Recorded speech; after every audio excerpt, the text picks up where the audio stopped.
Madame, Messieurs, bonsoir. Merci de nous rejoindre sur L24 News et à la une de ce 19h Info. À la veille des célébrations du 62e anniversaire du recouvrement de la souveraineté nationale, le président Abdelmajid Tebboune a présidé la cérémonie de remise de grades et de médailles aux officiers généraux et officiers supérieurs de l'armée nationale populaire.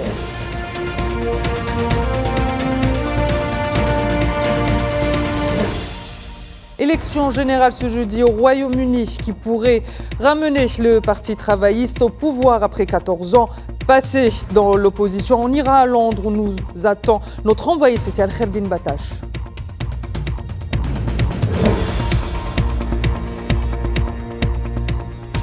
Situation en Palestine occupée. Plusieurs Palestiniens sont tombés en martyrs jeudi dans des bombardements de l'occupant sioniste contre diverses zones de la bande de Gaza, soumise à une agression génocidaire depuis 272 jours.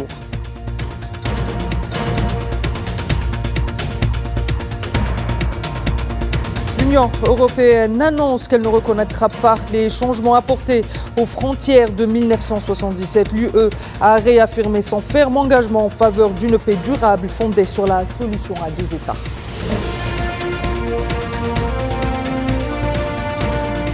Dans le cadre de la commémoration du 62e anniversaire de l'indépendance de l'Algérie du joug du colonialisme, le président de la République, chef suprême des forces armées, ministre de la Défense nationale Abdelmajid Tebboune, a présidé ce jeudi à Alger la cérémonie de remise de grades et de médailles aux officiers généraux et officiers supérieurs de l'armée nationale populaire, organisée à la veille de la célébration du 62e anniversaire du recouvrement de la souveraineté nationale.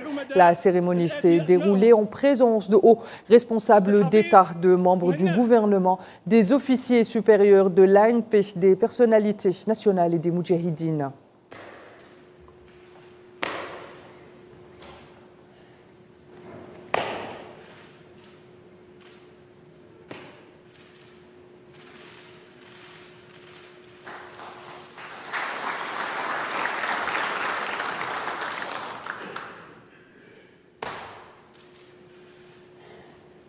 محمود دريدي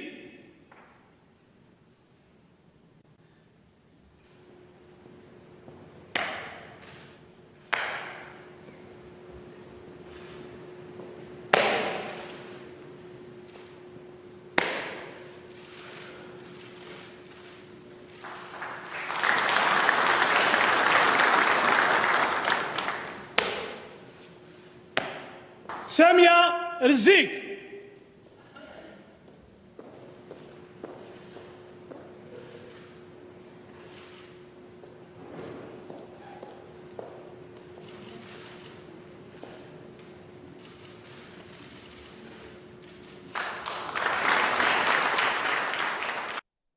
Et toujours dans le cadre de cette cérémonie, le président algérien Abdelmajid Tebboune a par ailleurs remis la médaille de bravoure de l'armée nationale et populaire au général d'État, chef d'état-major de l'ANP, le général d'armée Saïd Chenguerecha.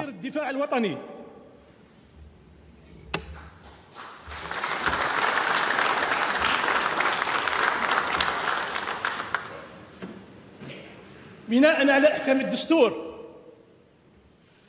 وبمقتضى المرسوم الرئاسي المؤرخ في 26 جوان 2024 يسدى من طرف السيد رئيس الجمهورية القائد الأعلى للقوات المسلحة وزير الدفاع الوطني وسام الشجاعة للجيش الوطني الشعبي إلى السيد الفريق أول السعيد شنقريحة رئيس أركان الجيش الوطني الشعبي.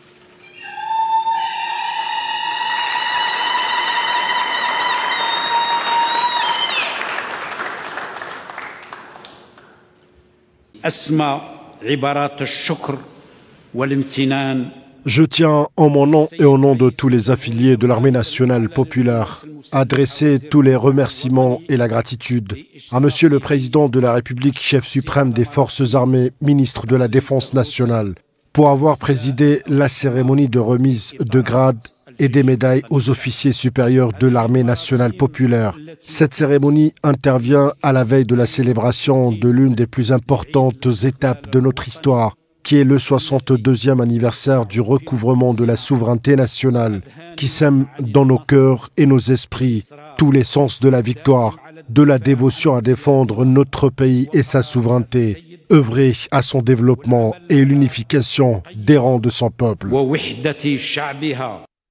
Saïd Chenghriha a salué lors de son allocution le soutien indéfectible du président de la République Abdelmajid Tebboune à l'institution militaire.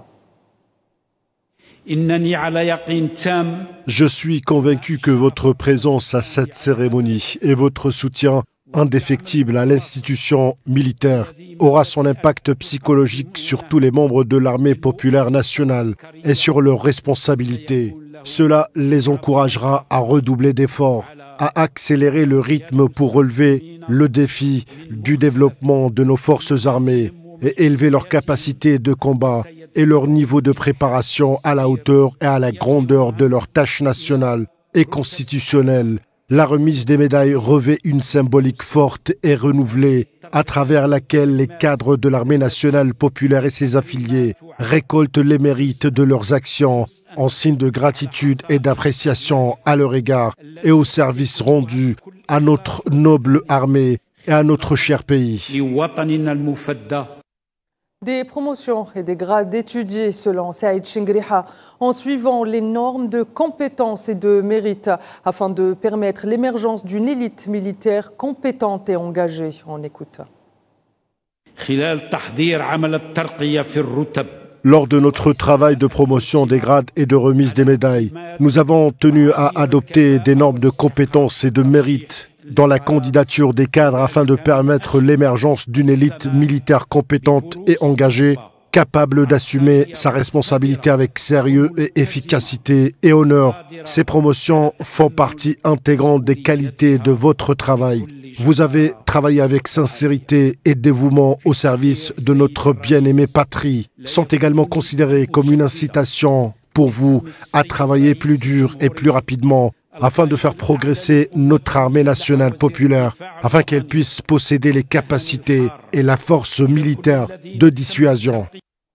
Et à l'occasion de l'anniversaire de l'indépendance de l'Algérie, le président Abdelmajid Tebboune a reçu une lettre de félicitations de son homologue américain Joe Biden, dans laquelle il a présenté ses vœux au président et au peuple algérien. Dans sa missive, le président américain a mis en exergue le partenariat de longue date qui lie l'Algérie et les États-Unis, ainsi que les efforts conjoints des deux pays pour parvenir à la paix et à la sécurité dans plusieurs régions du monde, notamment au Soudan et au Sahel, ainsi qu'un cessez-le-feu à Gaza, avant de féliciter l'Algérie pour son leadership régional et son rôle crucial dans la résolution de problèmes les plus urgents dans le monde. Le président américain conclut son message en exprimant ses vœux d'approfondir les liens entre l'Algérie et son pays.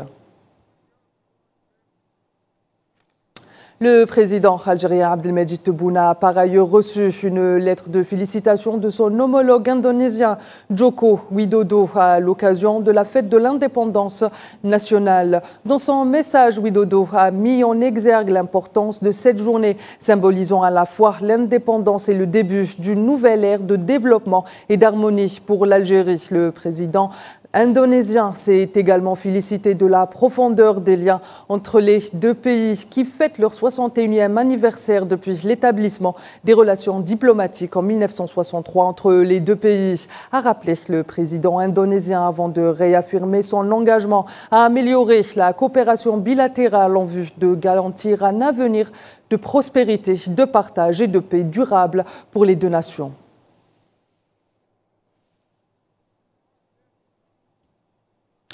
Dans tout le Royaume-Uni, les électeurs se sont rendus aux urnes ce jeudi pour les élections législatives qui s'annoncent historiques et opposent le parti des travaillistes au parti des conservateurs au pouvoir depuis 14 ans. Environ 40 000 bureaux de vote à travers le pays ont ouvert à 7 h du matin, heure locale. Les électeurs de 650 circonscriptions éliront les membres de la Chambre des communes, la Chambre basse du Parlement.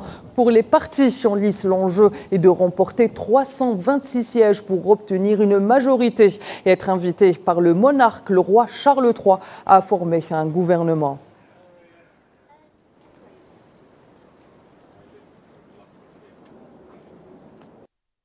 Le Premier ministre britannique Rishi Sunak a voté ce jeudi dans sa circonscription du Yorkshire, une demi-heure après l'ouverture des bureaux de vote pour ces élections législatives pour l'actuel résident du 10 Downing Street et son parti. L'enjeu est d'empêcher une majorité des travaillistes.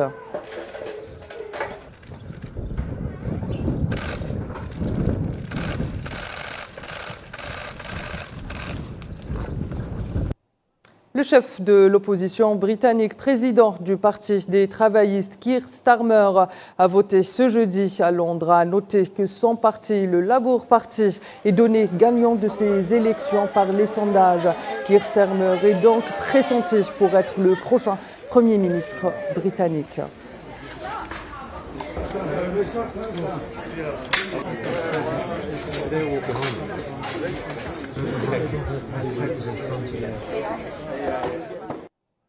C'est un scrutin d'une importance cruciale pour le peuple britannique qui aspire au changement après que de nombreuses crises politiques ont affaibli la confiance du peuple vis-à-vis du parti au pouvoir. Crise économique, gestion de la Covid-19, la campagne en faveur du Brexit menée par David Cameron, aux multiples scandales de Boris Johnson avec le célèbre Partygate, sans oublier les 44 jours au pouvoir de Liz Truss qui ont fait paniquer les marchés financiers. Les conservateurs ont enchaîné les bévues, ont affirmé plusieurs experts. Et tout récemment, le parti a truqué ont entaché des trucages, en particulier le Premier ministre Sunak.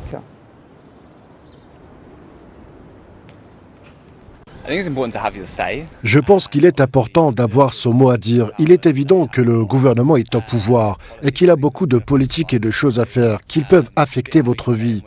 C'est pourquoi il est très important d'avoir son mot à dire sur les politiques que l'on approuve et sur celles que l'on désapprouve, ou d'avoir son mot à dire sur les personnes qui prennent ces décisions. Je voudrais réintégrer l'Union européenne. Je pense qu'il y a beaucoup de discours en ce moment sur l'immigration qui sont négatifs et je pense que beaucoup d'entre eux ne sont pas bien cadrés. C'est un problème important pour moi en ce moment, ainsi que les problèmes du service national de santé.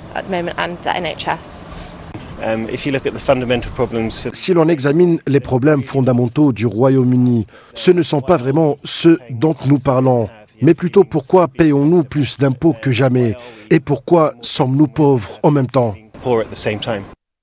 Direction Londres où se trouve notre envoyé spécial Kherdine Batache. Bonsoir Kherdine. Bonsoir Tinine. Alors, plus que quelques heures avant la fermeture des bureaux de vote et dans tout le Royaume-Uni. Alors, que peut-on retenir de cette journée? Surtout quand on sait que c'est un scrutin crucial pour les Britanniques. Et on sait déjà, selon les sondages, que le parti conservateur au pouvoir depuis 14 ans risque de perdre des plumes ce soir. Oui, Tinine, vous ne croyez pas si bien dire. Ce que l'on pourrait retenir de cette journée, eh bien, il est résumé dans cette une du Evening Standard, Decision Day, le jour de la décision.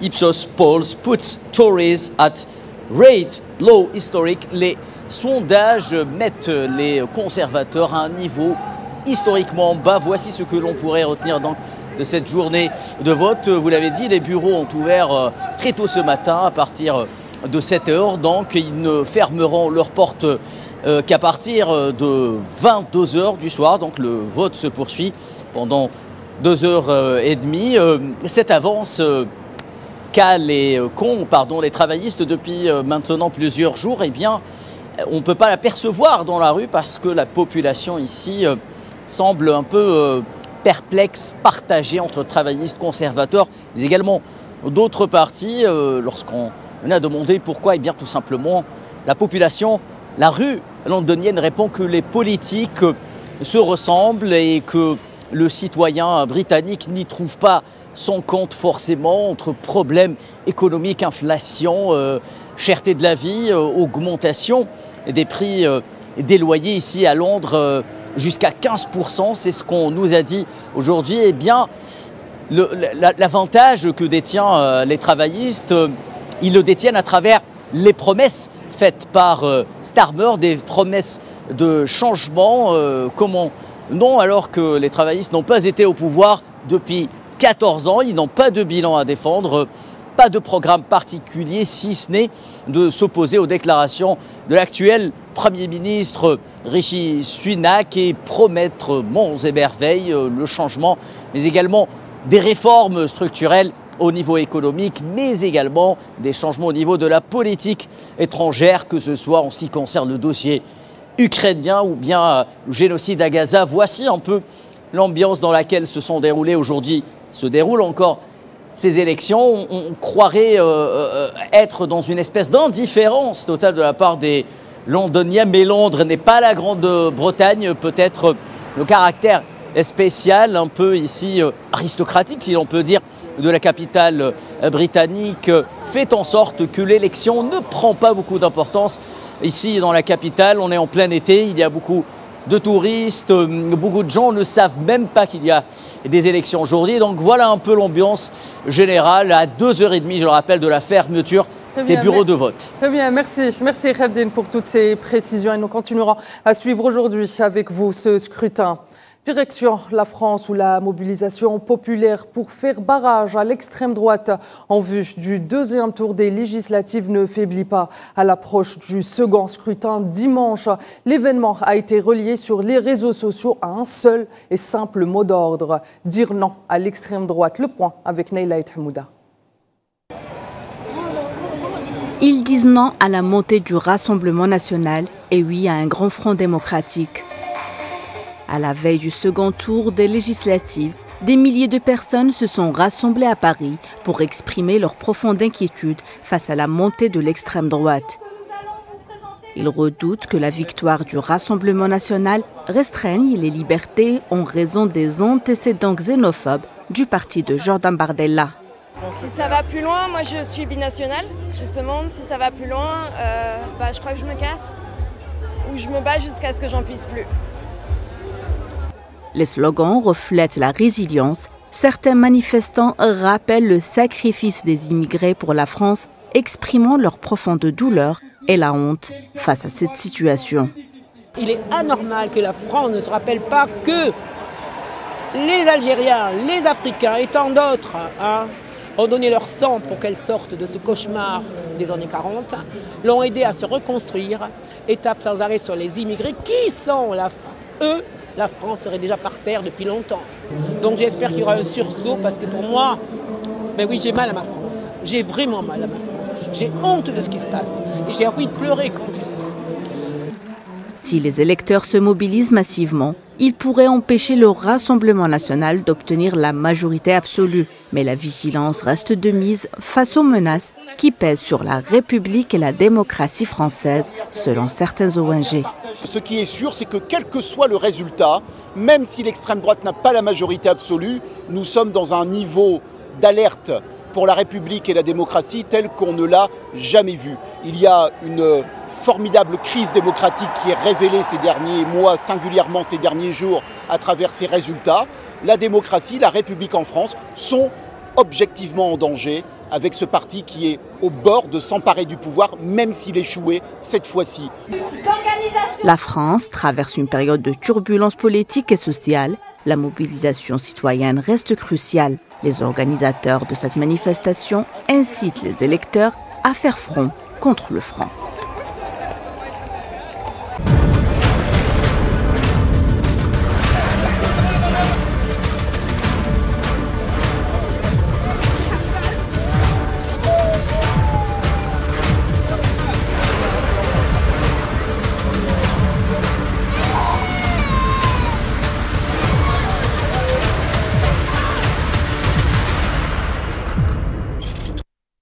notre dossier palestinien, en ce 4 juillet 2024, l'offensive génocidaire sioniste sur la bande de Gaza arrive à 272 jours. Plusieurs zones de l'enclave ont été le théâtre de violents bombardements sionistes.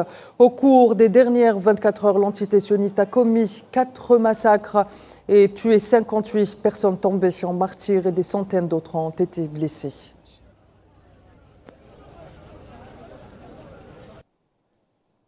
Et à l'est de la ville de Gaza, les ambulances ont pu récupérer les dépouilles de 3 martyrs et 13 blessés dans une maison ciblée par un avion de combat de l'occupant sioniste près de l'école de Jaffa dans le quartier d'El Daraj.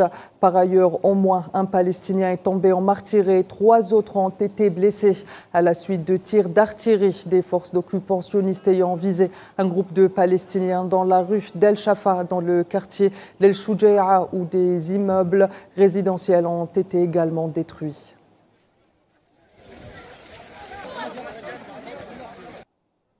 Quatre citoyens palestiniens sont tombés en martyrs et des dizaines d'autres ont été blessés ce jeudi après-midi à la suite de bombardements sionistes contre le centre de la ville de Gaza. Les avions sionistes ont visé une maison pas loin d'un marché dans le centre de la bande de Gaza.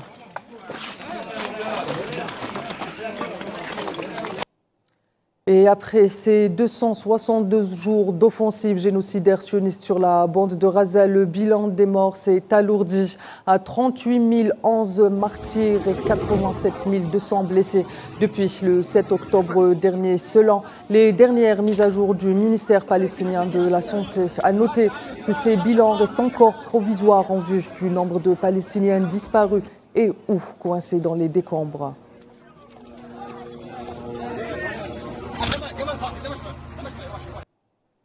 Et en réponse à la question d'un journaliste concernant les rumeurs selon lesquelles l'ONU serait en négociation pour obtenir du matériel de communication Starlink, la porte-parole du secrétaire général des Nations Unies, Stéphane Dujarric, a déclaré que les Nations Unies étaient agnostiques quant à la piste forme lorsqu'il s'agissait de choisir des équipements de communication pour leurs opérations humanitaires à Gaza, soulignant que l'objectif était d'obtenir n'importe quel équipement qui fonctionne et qui ne dépend pas toujours des tours de téléphone mobile.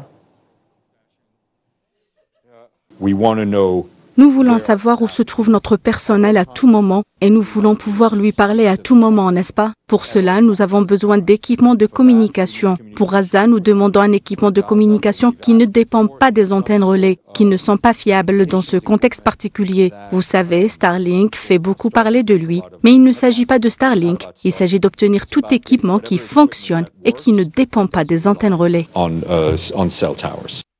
Les forces d'occupants sionistes ont arrêté dans la nuit de mercredi à jeudi au moins 10 Palestiniens, dont une femme et d'anciens prisonniers dans différents gouvernorats relevant de la Cisjordanie occupée, a indiqué un communiqué conjoint publié par la Commission pour les affaires des prisonniers et le Club des prisonniers palestiniens. Les arrestations ont été menées dans les gouvernorats de Ramallah, d'El Khalil, de Tulkaram et ont été accompagnées d'agressions contre les détenus et de leurs familles, en plus d'actes de sabotage et de destruction des maisons des Palestiniens, précisent les communiqués des 2 organisations palestiniennes. L'Union européenne a fermement condamné la construction de l'entité sioniste de 5 nouvelles colonies et de l'intention d'en implanter des milliers d'autres en Cisjordanie occupée, a indiqué l'Union européenne dans un communiqué. L'UE condamne également la politique continue d'expropriation et de mise en œuvre par le gouvernement sioniste actuel en Cisjordanie occupée, soulignant que les efforts visant à une véritable annexion des territoires palestiniens doivent être stoppés, affirmant que cette politique constitue une grave violation du droit international et exacerbe les tensions et sape les efforts visant à parvenir à une solution durable et à une solution à 2 États, affirmant en outre qu'elle ne reconnaîtra pas les changements apportés aux frontières de 1967.